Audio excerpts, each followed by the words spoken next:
سید الشہداء نے جناب قاسم کو بھیجا.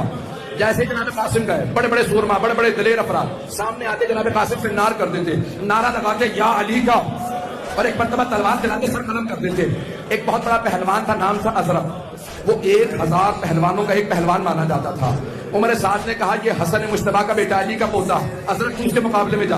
کہا نہیں میں نہیں جاؤں گا، میرے بیٹے جائیں گے، یہ بچہ ہے. ایک سارے اس کے بیٹے مار دیے. اب جب اس نے دیکھا نا سارے بیٹے مارے گئے، کہا اب میں خود جاؤں گا. جیسے کو چلا مولا حسین نے کہا پروردگارا وہ 1000 کا ایک ہے، میرا قاسم بھوکا بھی ہے پیاسا بھی ہے، پروردگارا میرے قاسم کو فتح دے دے.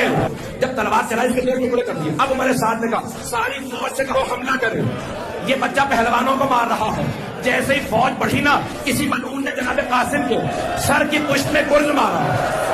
جناب قاسم نے کہا چچا جاؤ میری مدد کو آئیے. حسین جب ساری فوجیں دوڑی، جناب قاسم نے زرہ نہیں پہنی تھی. جب گھوڑے دوڑ رہے تھے، بچہ تڑپ رہا تھا، بازو الگ ہو گئے. پہنچے، بلند آواز سے کہا قاسم بیٹا آپ نے مجھے بلایا. قاسم میں آ گیا تھا لیکن بیٹا آپ کا لاشا پامال ہو گیا.